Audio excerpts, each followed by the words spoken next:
자, 2022-23 시즌 프리미어리그 개막을 눈앞에 두고 있습니다. 저희 앤디 팍과 함께 올 시즌 20개 팀 프리뷰를 이제 진행해 볼 건데, 먼저 손흥민 선수가 속해 있는 토트넘 먼저 진행을 해보도록 하겠습니다. 자, 토트넘이 올 시즌 프리시즌에 한국 갔다 오는 일정도 있기도 했습니다만 그 경기 자체를 많이 하진 않았어요. 다른 팀들에 비해서 4경기만 경기를 치렀는데, 뭐 다들 보셨을 겁니다만은 일단 7월 13일에 한국에 와서 팀 K리그하고 6대3으로 대승을 했고요. 이때 손흥민 선수 2골, 케인 2골. 그 다음에 세비야하고 경기에서 정말 거친 경기였죠. 뭐 손흥민 선수가 싸움에 말릴 뻔도 했었던 1대1로 비겼었고, 그리고 이제 레인저스 원정 경기에서도 케인이 2골을 넣어서 2대1로 이겼고, 그러니까 매 경기 케인이 골을 넣었었고요. 그리고 말일에 있었던 현지 날짜로 30일에 있었던 토트넘과 로마의 이스라엘에서 열렸던 그 친선 경기, 여기서는 또 무리뉴 감독에게 완전히 일격을 당하면서 아주 진짜 뭐 쪽도 못 쓰고 1대0으로 졌습니다. 그래서 이 프리시즌 동안에는 당연히 케인, 손흥민의 활약상이, 케인이 5골 1도움, 손흥민이 2골 4도움 하면서 6개씩 공포포인트 기록을 했고, 그러니까 올 시즌에도 역시나 이 두 선수한테 너무 의존도가 높지 않을까.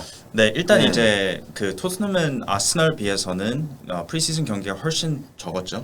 근데 어떻게 보면 이제 한국도 오고 뭐 이스라엘도 가고 되게 많이 움직인 것 같아요. 그래서 되게 피곤한 스케줄이지 않았나 싶고요. 케인과 손흥민이 골과 어시스트를 이렇게 많이 했다는 거는 그렇게 좋은 뉴스는 아닌 것 같아요.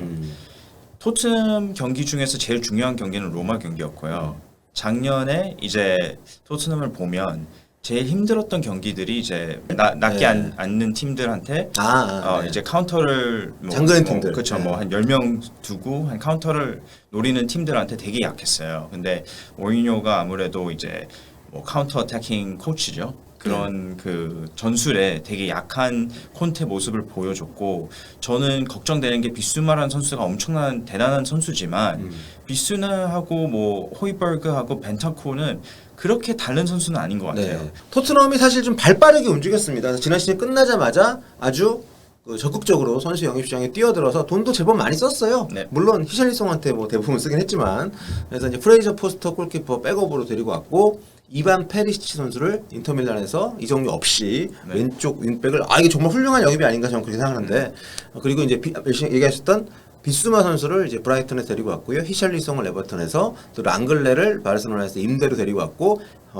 제드 스펜 선수를 미들스브르에서 2부 리그인 데리고 왔습니다. 그리고 나간 선수들이 이제 베르바인 그냥 있고 히샬리송한테 줄 돈 아끼면 어땠을까 하는 생각도 좀 들긴 하는데, 제 개인적인 생각이고, 트로이 페럿, 스칼렛 두 선수는 이제 임대를 떠났습니다. 조 로든 선수도 프랑스 스타드넨으로 임대를 갔고요. 자, 이렇게 되면 전력적으로 봤을 때 전체적으로 보강이 많이 됐다고 보시나요? 네, 엄청나게 보강됐죠. 여기서 키는 페리시치예요. 토트넘 윙백 뭐 도울티 정도는 괜찮지만 나머지 비해서는 그냥 클래스가 다른 선수죠. 어떻게 보면 정말 크로에시아에서 히로 같은 역할을 했고, 크로아티아에서 약간 모드리치가 배트맨이면 페리시치가 좀 로빈 역할을 하지 않았나 싶고요.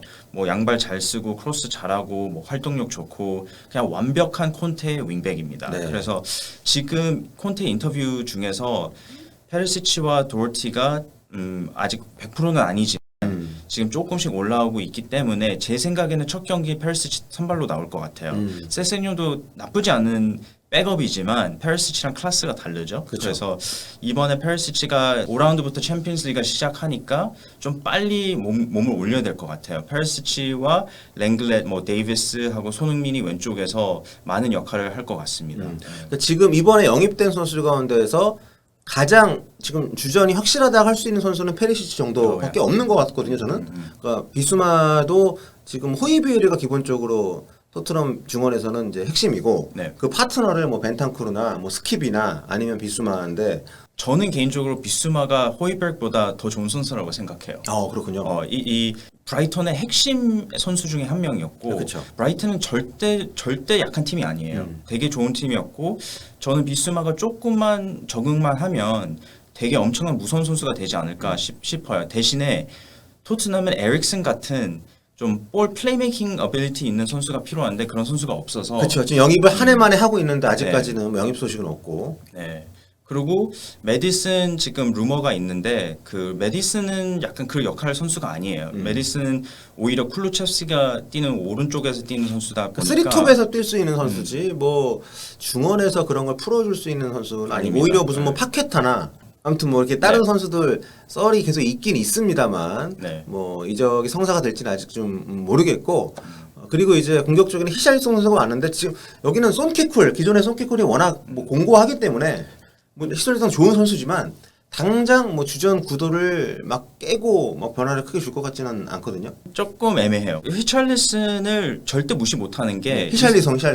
히찰리송. 네, 코리안 바람 히샬리송. 네. 히찰리송이 이제 에버턴에서는 그나마 제일 잘했던 선수고 그렇죠. 그 DCL 카버트 루인이라는 이제 네. 공격수가 도미닉 있죠. 칼버트 도미닉. 루인. 네. 네.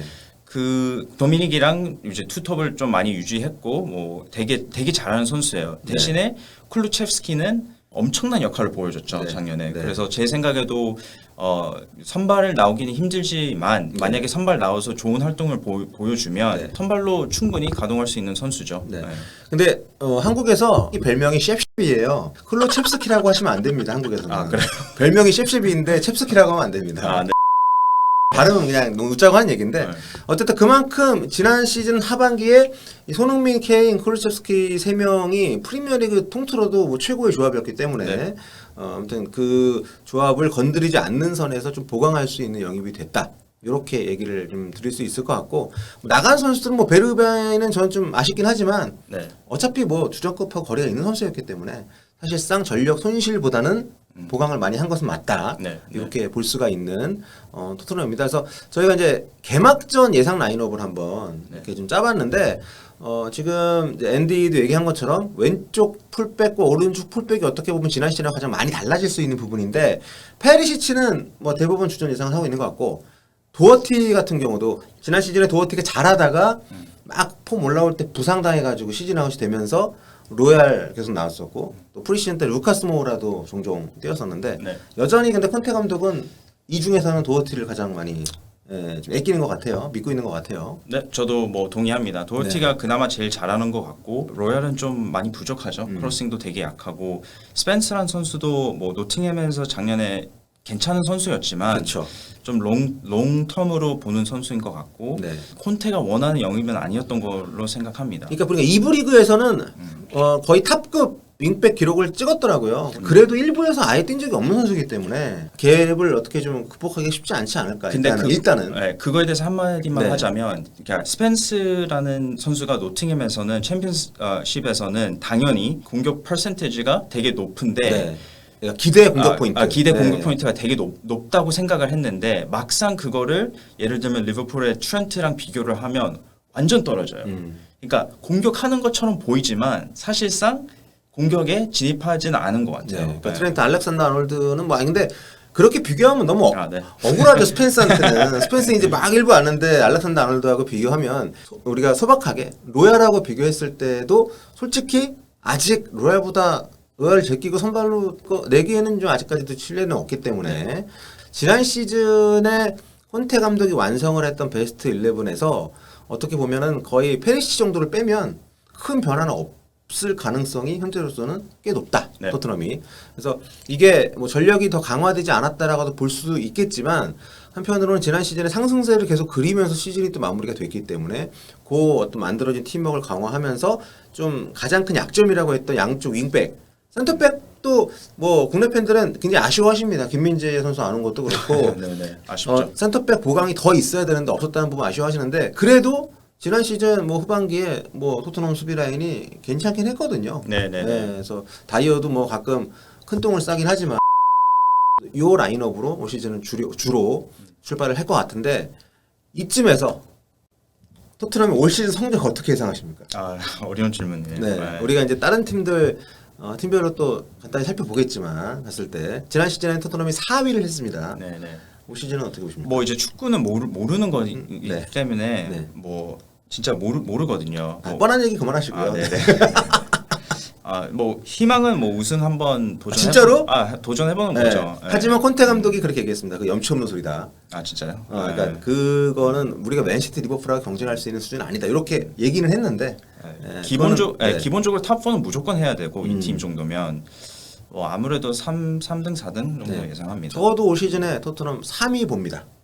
맨시티 리버풀을 넘기는 게 쉽지 않을 것 쉽지 같고 않죠. 지금 분위기가 첼시 맨유는 좀 초반 분위기가 안 좋고 첼시 엄청 안 좋아요 네. 지금. 아스날이 그래도 좀 괜찮거든요. 영입도 잘했고 네. 아스날이랑 토트넘이 3위 싸움 하지 않을까라고 보는 게 제 예상인데 네. 비슷하신가요? 저 비슷해요. 지금 아스날 무섭습니다. 네. 하지만 그럼에도 제가 토트넘의 3위를 예상을 하는 거는 부상자가 없이 정예로 딱 붙었을 때 토트넘이 그래도 아스날보다는 더 파괴력이 있지 않나. 네. 뭐 이런 생각. 또 손케인 조합이 건재하다고 하면 그렇게 좀 보기 때문에 올 시즌 토트넘 큰 변화는 없지만 강해졌다. 네. 그렇기 때문에 최소 지난 시즌 이상의 성과를 거둘 수 있을 것 같다. 이렇게 정리를 할 수가 있을 것 같습니다.